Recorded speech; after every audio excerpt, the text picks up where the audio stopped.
So this tweet thread started because Victoria Monet posted this picture hugging her deadbeat dad. She says, spending our first Father's Day together ever, a real blessing. The little girl in me is so happy. She's healing because her deadbeat dad was out of her life for over 30 years. And now that she is a star that is recognizable with a song on the radio, her dad has now found the time to spend some time with her. Now, because of that picture, this woman up above, Janae, says, I'm glad you got a chance to meet him finally. I'm 23 and haven't seen him in 20 years of my life, and he's never bothered to reach out to me. Wow, Anthony Dadamore, or however you spell it. So Victoria Monet is my half sister. Now, how Janae came across this was her mom, Janae's mom, saw Victoria Monet's picture and sent it to Janae. And that is how Janae figured out that Victoria Monet was her half sister because their deadbeat dad is the same dad. Please know and understand, and I mean this sincerely, deadbeat dads are the sewage water of the world. I will just put that out there. The way they can just drop sperm and leave and have people always trying to blame the woman in one way or another. These men knew that they dropped sperm and just left the woman and the child to fend for themselves. But people still jump into these comment sections and somehow try to defend or deflect to blame the woman. Till says if she wasn't famous, he'd keep ghosting her, as in he'd keep ghosting Victoria Monet. This person says, not the comments excusing this man's behavior to his children and telling her how she should feel, because they are in these comments doing that. So Griselda, the pick me, says, this did not come from a good place at all. You are out of line. So you should edify and respect a deadbeat who has remained out of people's lives for decades, I guess. Janae says, and second off, my story deserves to be heard. Two, how dare you spend time with your other kids on Father's Day like you are bettering your life and you have other kids out there. And I have reached out when I was younger. He was not interested. So you think I'm going to reach out again? Crazy. Listen to Like Ric Flair. He says, why are Black women so eternally jealous of everything and everyone? It's a bad look. So this woman is jealous because her deadbeat is spending time with another child that he abandoned. And this is the reason why we will never improve, because for whatever reason, some of these people will not place blame squarely on the shoulders of the deadbeat. Rap Muse says that's her dad that abandoned her. And you talking about jealously, laughing my butt off. Quit forcing your dumbass agendas or topics where they don't fit, goofy. Here's the pick me Griselda again. Why am I not surprised at a bunch of bitter women supporting some bad behavior? Y'all will defend anything. Thread muted. So she's sitting up here calling the other women that do not believe in edifying deadbeats. What is she saying? Bad behavior. This woman has the right to call out her deadbeat dad. This person says, so no words at all about the deadbeat dad. Susie, why, Carmichael says, I was curious about that. We don't get to decide how anyone reacts. That's just how she decided to express her hurt by this man posing as a father to her half sibling, but as a deadbeat to her. I don't know how you call somebody weird for validating someone else's feelings. Flea says, even deadbeats be having favorites. Crypto Baddie says, absent dads don't deserve good things in life at all. They don't. They deserve the worst. Ishmael says, this breaks my heart. Very telling that he chose her after all these years and now she's so successful. He's not a good person. As painful as it is, God is probably protecting you. Versace says, this is heartbreaking. You are completely valid in sharing your story. It's not yours or Victoria's or any of his children's fault that he's been an absent father. This person says, Victoria being 35, and this is her first Father's Day with him, is very telling of his behavior. Mr. Lover Lover says he's probably only bothered because she's successful now. I hope she doesn't have too much grace for this man who left her high and dry. And I hope that the people who have had deadbeats for dads are able to move past that hurt of abandonment, because I do understand and empathize with those people. Now I'm going to segue to a post from The Road Jess Traveled. She says, saw this posted on Facebook, and all the comments from the men were calling her crazy, misogynistic slurs, and declared they'd just buy new clubs or divorce her. And the men wonder why women are opting out or initiating the majority of divorces. They'll vilify you after demanding you mommy them. So let's look at this letter to Mark. Cheryl says, Mark, I know you were playing. I'm going to play golf this afternoon with the boys. I had borrowed a few of your silver clubs with the numbers 6, 7, 8, 9. After you finish cutting the lawn and edging the driveway, please text me a picture. After I get your text, I will let you know where I left those clubs with the numbers on them. Also, include the dog out on the lawn so I know you're not texting an old picture. Your loving wife, Cheryl.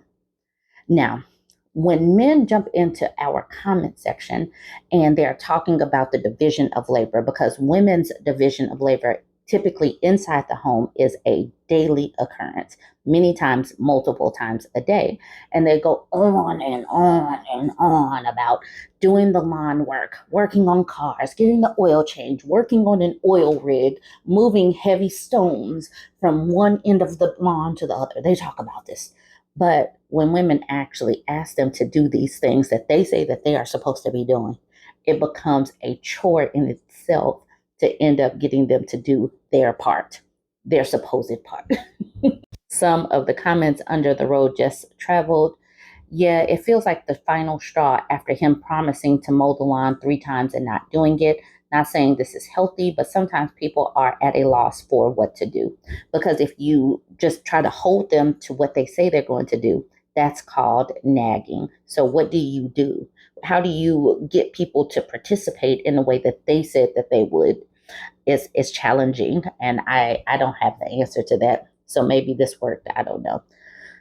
This person says, it's definitely not healthy, but it's clearly the desperation of someone who hasn't quite had enough to leave yet. Clyde says, imagine being married to someone you have to treat like a child to get them to complete basic tasks. Jess says, not a chance. I'm not letting someone take my dignity as they throw out theirs. He should be embarrassed it comes to that. Then Socialist Ninja says, I bet yard work is the only chore he has. You know, the one that only has to be done once a month or so. My father was lazy like that. And then Jess says, exactly. It's the thing he throws in her face if she asks him to do anything to care for himself and their home, then he doesn't do that either. Finally, I'm going to end it with this tweet thread from Shadows of Control. And she's talking about how coercive control works and how it kind of creeps up on you. She says, my abusive husband never told me what I should wear, but I ended up avoiding clothes he didn't like anyway. This is how coercive control works. One day, I came to the kitchen wearing a black blouse. My husband screwed up his face and asked me why I was wearing black. He believed it was the color of evil. He said I looked ugly in that blouse and that he didn't like it. I told him that was fine. He didn't have to wear it. Then he brought our 5-year-old son into the room. Mummy doesn't look good in black, does she? He asked our child. Looking at his father and knowing very well it was best to agree, he nodded, saying, yes, black is not a nice color, Mommy. Fuming that he'd involve our child, I told him he is not to comment on my clothes nor involve our child, and that set him off. He lectured me for 2 hours on how I should work on my reactions to improve myself, how he has a right to give his views, and so on. In total, the discussion about the blouse lasted 3 hours. A month later, I was choosing my outfit and I went to reach for my black blouse, but then I hesitated. Was it worth the hassle? Did I really have the energy to go through all that again? I decided I didn't and chose something else. And this is exactly how coercive control works. You learn to choose the easier option just to keep the peace and avoid the negative consequences.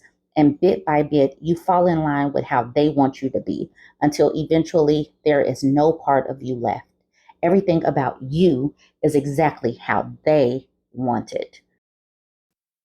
This tweet thread was so sad because so many people knew and understood how they had basically changed their personality so that they wouldn't get criticized by their significant other.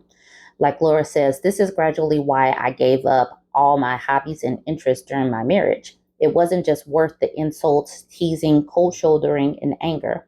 I did what he wanted instead. It took me years to find myself again after my divorce. Then Shadows of Control said, yes, exactly. People would ask me, were you afraid of him? Why didn't you just say no? It is so hard to get across the complexities of how it happens. For me, it wasn't a fear of being physically harmed, it was the exhausting and demoralizing psychological onslaught. To that, Laura says, it's also so slow and subtle, especially at first. You don't even realize it's happening. Eventually, I was afraid of him, but he didn't get physical until after years of this type of psychological abuse. I blamed myself for his bad behavior because he'd convinced me I was awful. And this is honestly the reason why no fault divorce needs to stay legal, because many times abuse isn't just hitting someone and physically harming them. A lot of times it's also psychological, financial, mental, it's all of that. And so women need to be able to get away, and they need to be able to have a sense of humanity to be able to remain themselves. This tweet thread is really illuminating. So if you want to see more comments, go ahead. I'm going to end it with this one from Cynthia. It was pretty short. She says, I moved out 2 years ago and I'm still trying to figure out who I am without him. Things that I wanted, he convinced me I didn't need. Now I don't have to ask him to buy them. I'm slowly doing it myself. I like who I am without him. And this is one of the reasons why I speak about continuing to keep yourself whole. Keep your hobbies, keep your friendships, keep things that make you who you are. Do not completely become enmeshed in your relationship to where you are just becoming one with him and you're losing yourself. A relationship should be about combining yourself. You're still an individual. Don't lose yourself completely simply because you're now in a relationship.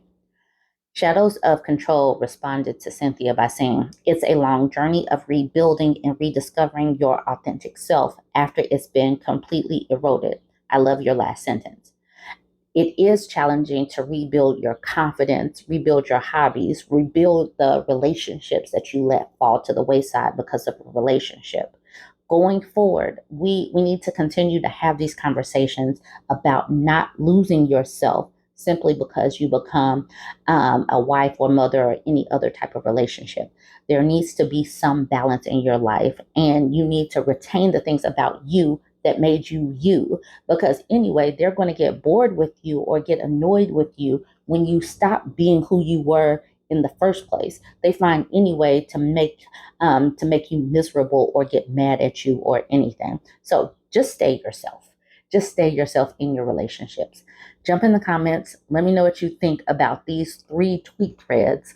Don't forget to like, comment, share. And if you made it this far and you haven't yet followed, go ahead and hit the subscribe.